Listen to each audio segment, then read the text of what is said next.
Going back to our men topic, Hmm.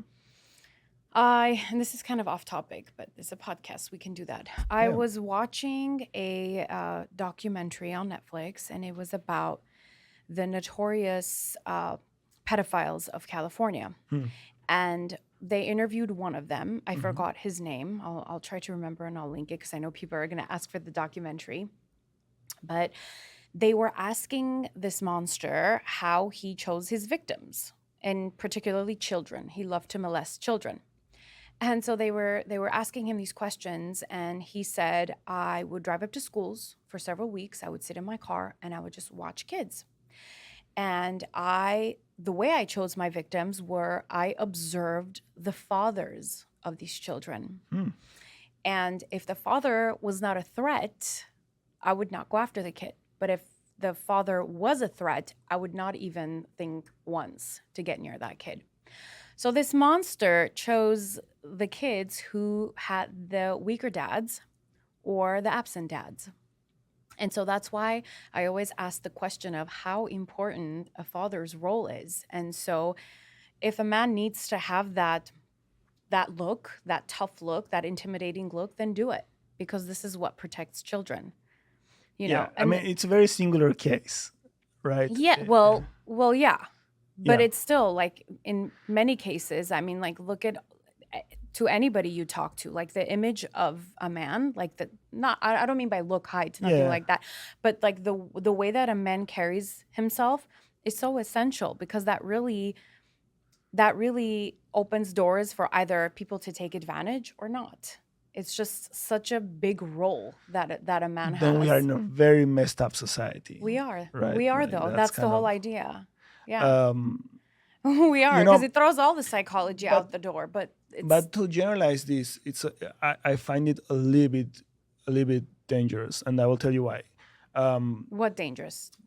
to take an example like this, and it makes Share with complete me. sense, right? Like if of course, like the guy, he's a pedophile, but he's not an idiot. Like, Yeah. he's not gonna risk it with a guy who is gonna kick his ass, right? Like that's very simple, Pretty much right? short and simple. Yeah. He's Yeah, like, like yeah. I mean, why would he?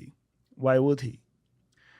But there are many more deeper questions to ask there. But without getting into that, when we start to talk about looks and how that can affect the behavior of some other person.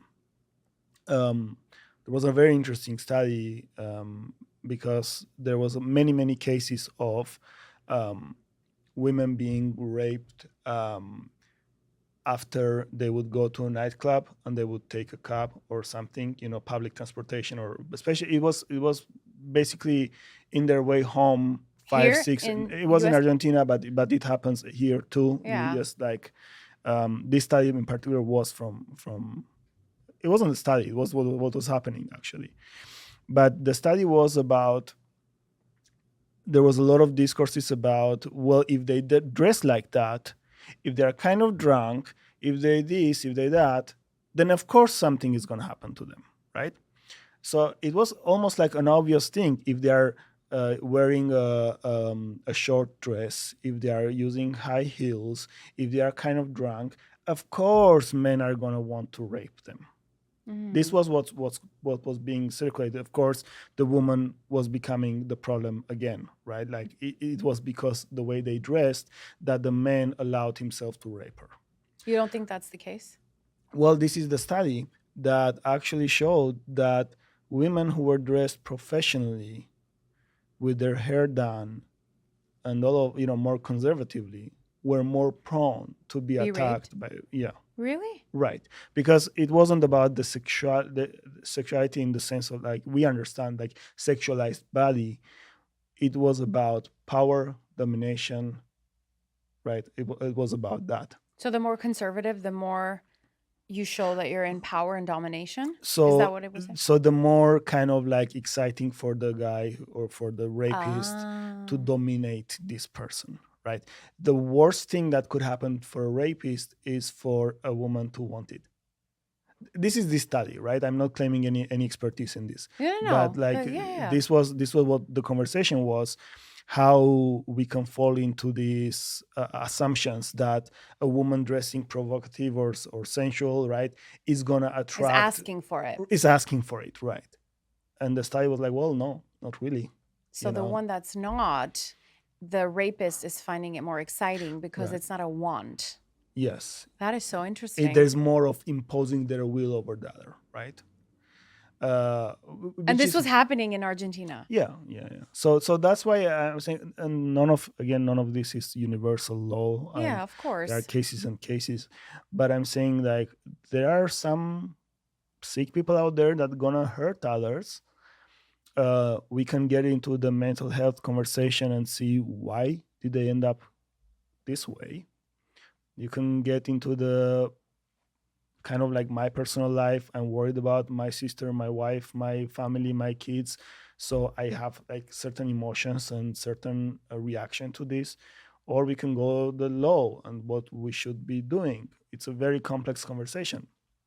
But what is it's kind of hard to do is kind of like to generalize the this guy that you were mentioning and say like this is the thing, because this is gonna sound kind of dumb, but what if some other guy feels more challenging and more exciting to do it? To have a thing, but dad. Yeah, Well, that could be too. right. So That could be too. that could be too. It's very hard to predict. And again, this is kind of like back to my point of we are a very obsessive society and we try to yeah. get answers for everything. Oh, And we yeah. just don't understand that there's a lot of situations that are very case by case. Well, right? we're not going to, because everyone's so different. Yeah. And it's, you just, I mean, like, look at it this way. What does make a healthy man? Like, Okay. Right. That's a good question. what does a healthy man look like? What does make a healthy person, human, woman? What Sure. does, right? It's a very tough question to answer. Like, Why do you think it's tough to answer? Because it has so many components, right? There is no one way in which you could qualify a healthy man. Like each person, most of the population is pretty healthy, right? Here? Everywhere. Most people are not. There is high percentages of mental health issues. I agree with that. But most of the people are doing pretty okay, right? Otherwise, it would be like in a, this would be A movie, catastrophic. Yeah. And yet they are all so different from each other.